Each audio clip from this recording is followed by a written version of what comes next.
The sun did not shine on Blackwood. It beat down like a heavy iron hammer. The air was thick. It tasted of copper sweat and dry earth.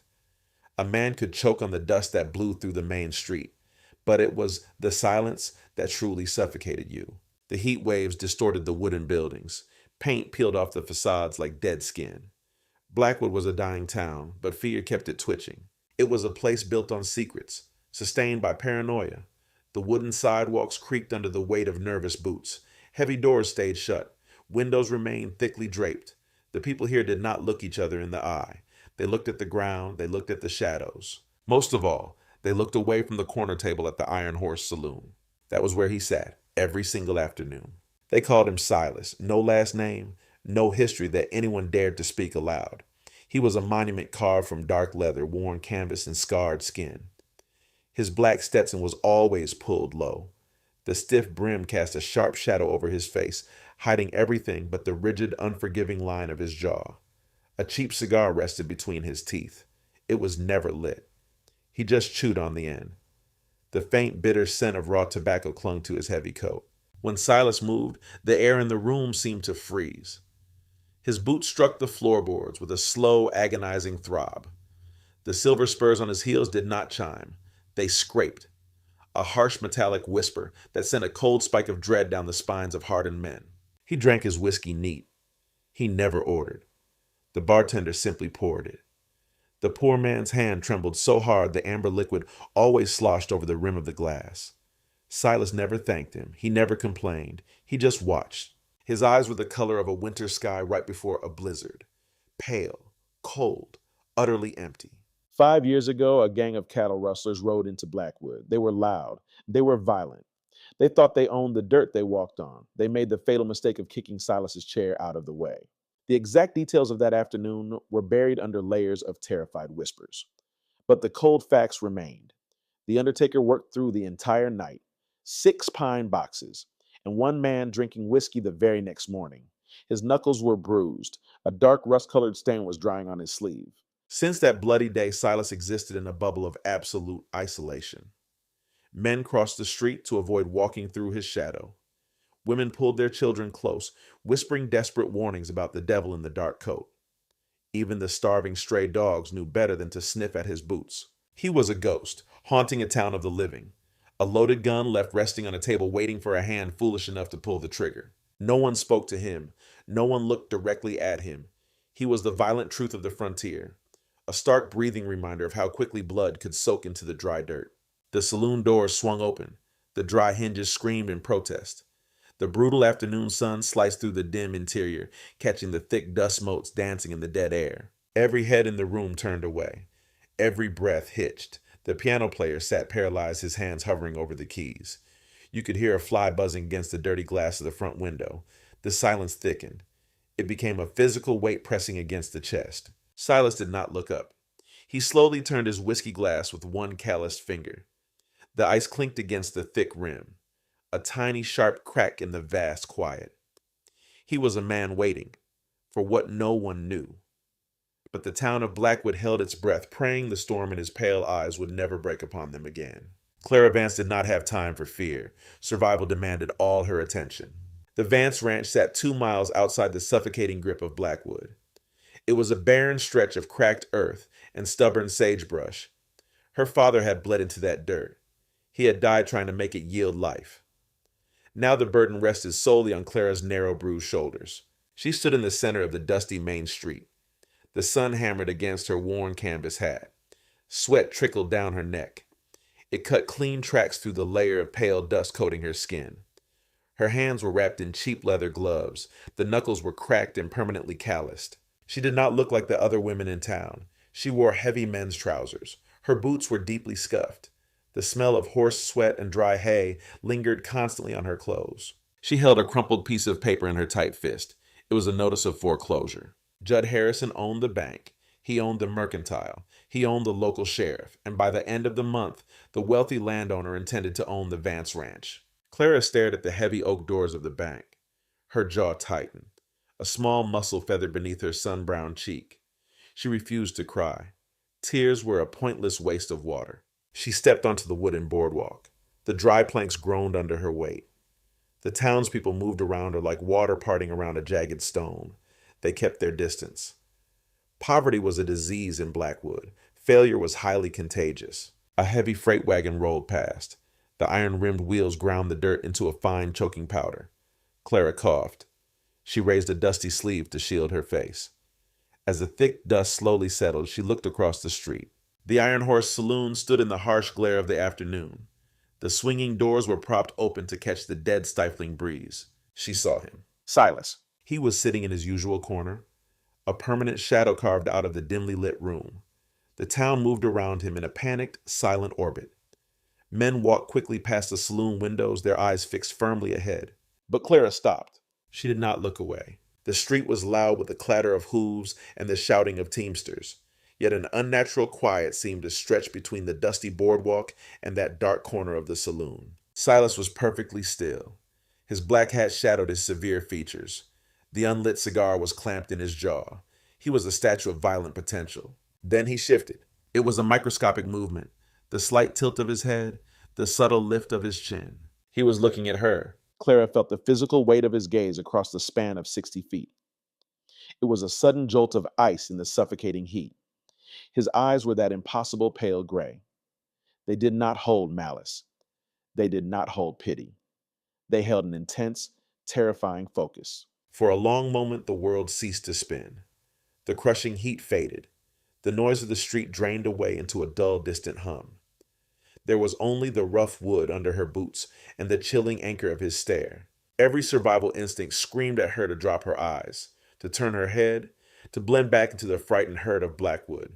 No one looked at the ghost. No one challenged the shadow in the corner. Clara lifted her chin. She squared her shoulders. She held his gaze. Her chest rose and fell with a slow, deliberate breath. The crumpled foreclosure notice dug sharply into her palm. She was a woman drowning in debt and dust. He was a man drowning in blood and silence. A full minute passed. A lifetime in the violent economy of the West. Finally, Silas blinked. He slowly raised his glass of whiskey, a single millimeter off the heavily scarred table. A silent, barely perceptible salute. Clara did not smile. She simply nodded once, a sharp, singular motion. She turned on her heel and pushed through the heavy doors of the bank. The cool, stale air swallowed her, but the phantom weight of those pale eyes lingered on her back long after the doors swung shut. The days bled together in a haze of heat and exhaustion. Clara worked the ranch until her muscles screamed. The water in the creek dropped an inch every week, the cracked mud baked into gray concrete. She drove her buckboard wagon into Blackwood every Tuesday. She bought only the absolute necessities: flour, salt, coffee beans that tasted like burnt dirt. She counted her pennies with shaking fingers. Judd Harrison watched her from his balcony above the mercantile. His smile was thick with grease and greed. He was waiting for her to break. But Clara did not break. She had a shadow now. It started subtly, a fleeting scent on the dry wind, the sharp, bitter tang of unlit tobacco. Clara was loading 50 pounds of grain into her wagon outside the general store. The rough burlap sack tore into her blistered hands. Her knees buckled under the dead weight. She gasped, fighting for balance. Then the weight lifted. She did not turn around. She smelled the dust and the worn leather. A large, gloved hand easily hoisted the sack over the wooden tailgate. The wagon groaned as the heavy grain landed. Clara stood frozen.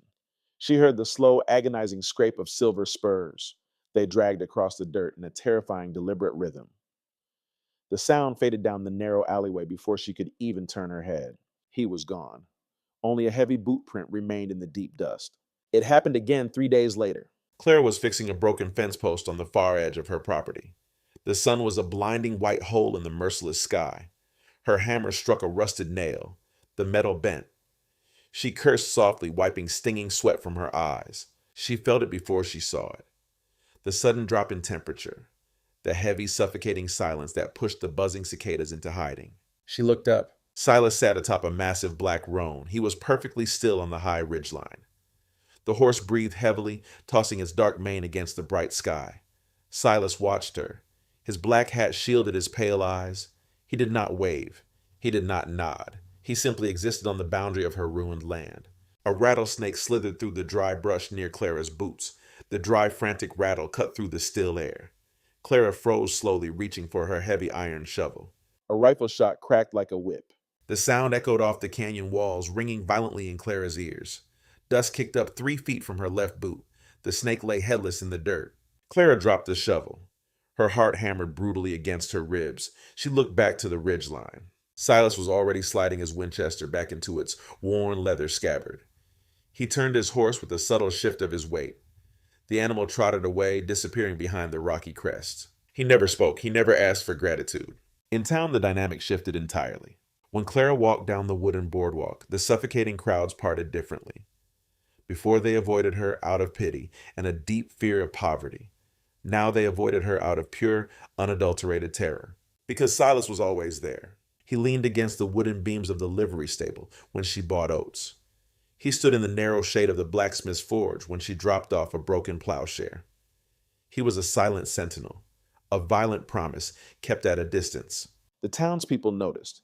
They whispered behind cupped hands. They saw the way the ghost of Blackwood anchored himself to the failing rancher. Judd Harrison noticed too. His greasy smile vanished. His eyes narrowed with cold calculation. The game was changing.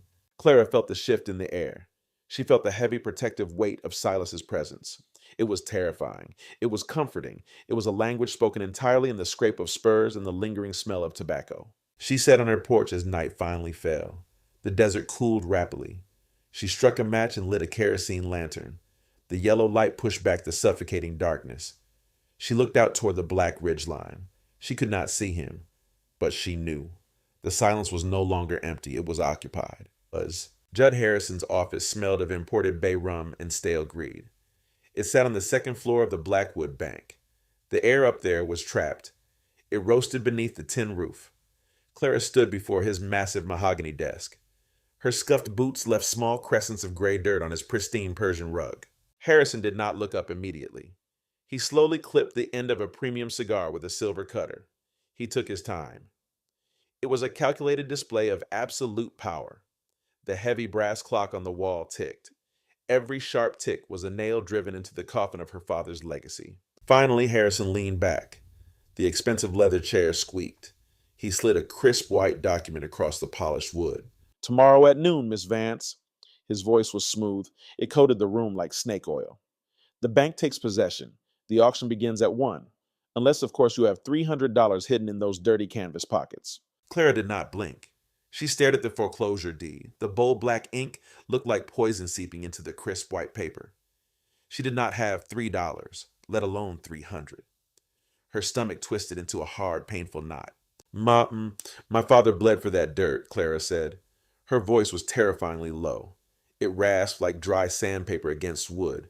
"You damned the Northern Creek, Harrison. You choked our water supply on purpose. You starved my cattle." Harrison chuckled. It was a wet, ugly sound that made Clara's skin crawl. He struck a match. The sulfur flared, bright and harsh. He lit his cigar, blowing a thick cloud of blue smoke across the desk. "Business is a drought, my dear." He smiled around the cigar. "Only the deepest roots survive. Sign the paper. Walk away with $20 for a stagecoach ticket out of this miserable territory.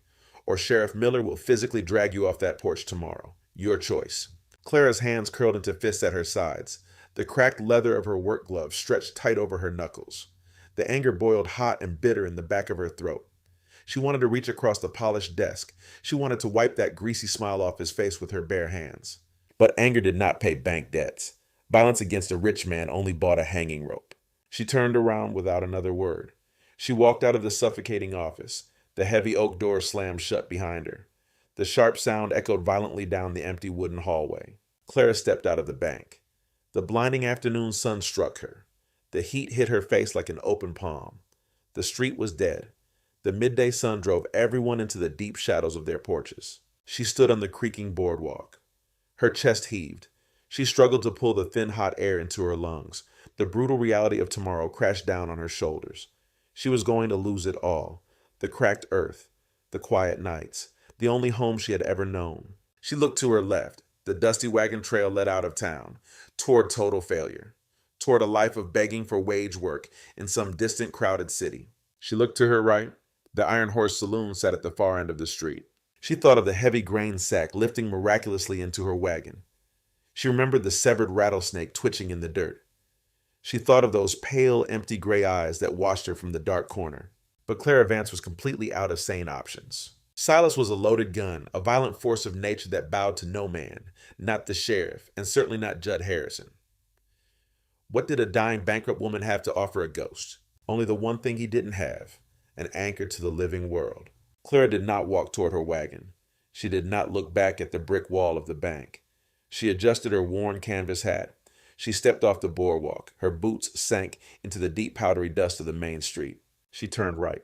She walked toward the saloon. The swinging doors hung perfectly still in the dead air. The dark shadows inside waited. She was walking straight into the lion's den, and she was going to ask the beast to bite. The walk took exactly 2 minutes. It felt like 2 centuries. The midday sun battered her shoulders. It burned through the thin cotton of her shirt. Dust swirled around the scuffed toes of her boots. Each step kicked up a small, bitter cloud of dry earth. She tasted the grit on her lips. Eyes tracked her from behind dirty glass panes. Shopkeepers paused their sweeping. A stray dog whined and slinked under a dried-up water trough. The entire town of Blackwood seemed to hold its collective breath. They knew where she was going.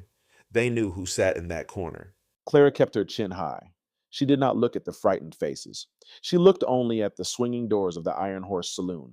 The wood was warped by the brutal heat. She reached the boardwalk. Her boot struck the wooden step.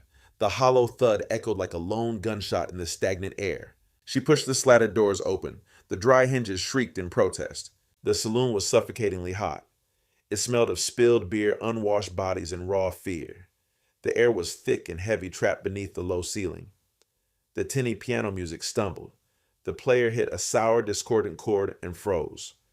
His hands hovered over the yellowed keys. A glass clinked loudly against a bottle, then stopped abruptly. The silence crashed down. It was absolute. It was heavy. 20 men sat in the dim light. Hard men, cattle rustlers, desperate gamblers, and hired guns. Every single one of them stopped breathing. They stared at the woman in the dusty canvas hat. They stared at the dirt on her clothes. Clara ignored them all. She looked straight into the far corner. Silas was there. He blended into the shadows like a natural extension of the darkness. His black Stetson was pulled low, hiding his face. The unlit cigar rested in the corner of his jaw. A half-empty glass of amber whiskey sat on the deeply scarred table before him. He did not move. He did not seem surprised, but the air around him grew instantly colder. Clara walked toward him. The floorboards groaned beneath her weight. A long, agonizing creak. The sound was deafening in the dead quiet of the room. A gambler at a nearby table slowly pulled his hands away from his cards. He kept his palms flat on the wood, terrified of making a sudden movement. She stopped 2 feet from the edge of Silas's table. Up close, the violence radiating from him was a physical pressure. It pushed against her chest, making it hard to breathe. She smelled the raw, bitter tobacco. She saw the deep white scars on the knuckles resting casually near his heavy holstered coat. He slowly raised his head. The shadow of his brim receded. His pale gray eyes locked onto hers. They were the color of shattered winter ice. They held no warmth. They held no judgment. They held a terrifying, absolute focus. Clara did not flinch. She pulled off her right work glove. She dropped it onto the table next to his whiskey glass. The soft slap of worn leather sounded like thunder in the silent room. "I have $300 in debt," Clara said. Her voice was steady. It cut through the heavy, stale air. "I have a ranch with a dry creek. I have a man named Judd Harrison trying to steal my father's land tomorrow at noon." Silas did not blink. He rolled the cigar across his teeth. Once, twice. "I need a man who isn't afraid of him," Clara continued. The frantic beating of her heart threatened to crack her ribs, but her face remained a mask of stone. "I need a man who isn't afraid of anything in this miserable town." The silence in the room stretched. It pulled tight until it was ready to snap. Men looked at each other with wide, panicked eyes. She was a dead woman walking. She had just demanded something from the ghost of Blackwood. She had brought her pathetic troubles to a man who only dealt in blood. Silas leaned forward. The heavy wooden chair creaked loudly. The silver spurs on his boots scraped against the floorboards. The harsh metallic whisper sent a visible shudder through the watching men. He rested his muscular forearms on the table. He looked at the discarded, dirt-stained glove. Then he looked slowly up at Clara. "I have nothing to offer," Clara said. Her voice dropped to a fierce, desperate whisper. "Except the land and myself." She swallowed hard. She tasted the dry dust in the back of her throat. She locked her eyes with his pale gaze. "Marry me." The 2 words hung in the dead air. They were impossible. They were insane. The bartender dropped a wet rag. It hit the floor with a sickening thud. Clara stood her ground. She stared into the blizzard of his eyes, waiting for the storm to strike. The saloon held its breath. The silence turned into a physical weight. It crushed the air from the room. Silas stared at the cracked leather glove resting near his whiskey. He did not move. He did not blink. The pale winter storm in his eyes shifted. A microscopic change. The ice cracked, revealing a terrifying heat underneath. He reached up. His calloused fingers gripped the unlit cigar. He pulled it slowly from his teeth. It was the first time anyone in Blackwood had seen his mouth fully. A hard, unforgiving line carved into weathered stone. He leaned forward. The heavy table groaned under his weight. He looked directly into Clara's unyielding eyes. "I will take both." 4 words. They dropped like iron anvils onto the wooden floorboards. A glass slipped from the bartender's trembling hand. It hit the floor and shattered. The sharp crash broke the spell. Men gasped, pressing themselves flat against the walls. A gambler knocked his chair over in a desperate scramble to back away. Silas ignored them. He stood up. He was a mountain of dark canvas and scarred leather. He towered over Clara, casting a long protective shadow over her dusty clothes. He reached into his deep coat pocket. He pulled out a heavy gold eagle coin. He tossed it onto the table. It spun loudly, flashing brilliant yellow in the dirty light. Then he reached down. He picked up Clara's discarded glove. He handed it back to her. She reached out. For a single second, his rough, scarred fingers brushed against her bare knuckles, a shocking spark of heat in the freezing aura he carried. Clara's breath hitched. Silas stepped past her. The spurs began their agonizing metallic rhythm. Scrape, thud, scrape. Clara turned. She followed the broad span of his shoulders. The slatted doors parted. The blinding afternoon sun welcomed them. Noon arrived the next day. The sun beat down on the main street like a hammer. Judd Harrison stepped off the boardwalk. Sheriff Miller walked reluctantly beside him. They headed toward the bank, expecting to find a broken weeping woman begging for her dirt. Instead, they found the ghost. Silas sat on the wooden bench outside the bank doors. His black Stetson was pulled low. A Winchester rifle lay casually across his thighs. Harrison stopped dead in the street. The greasy smile melted off his face. His expensive boots felt rooted to the dry earth. Silas slowly raised his head. His pale gray eyes locked onto the banker. He did not raise the rifle. He simply let the absolute violent certainty of his gaze wash over the coward.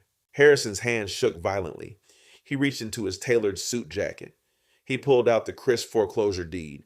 He tore the paper in half. He tore it again. He opened his trembling hands and let the pieces fall. The hot wind caught the shredded paper, scattering it into the deep dust. Silas did not smile. He simply nodded once. 2 miles away, Clara Vance stood on her porch. The suffocating heat had finally broken. The wind carried the sweet scent of incoming rain. She looked out at the vast horizon. She was no longer fighting alone. The shadow was no longer a threat. It was her shield. The dust settles on Blackwood, but the echoes of those 4 words remain.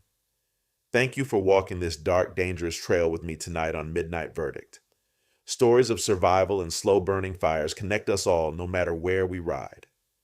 Tell me, where in the world are you listening from right now? What city or country calls you home? Drop a comment below and share your thoughts on Clara's dangerous gamble. Until the next verdict, keep your fires burning and your secrets safe.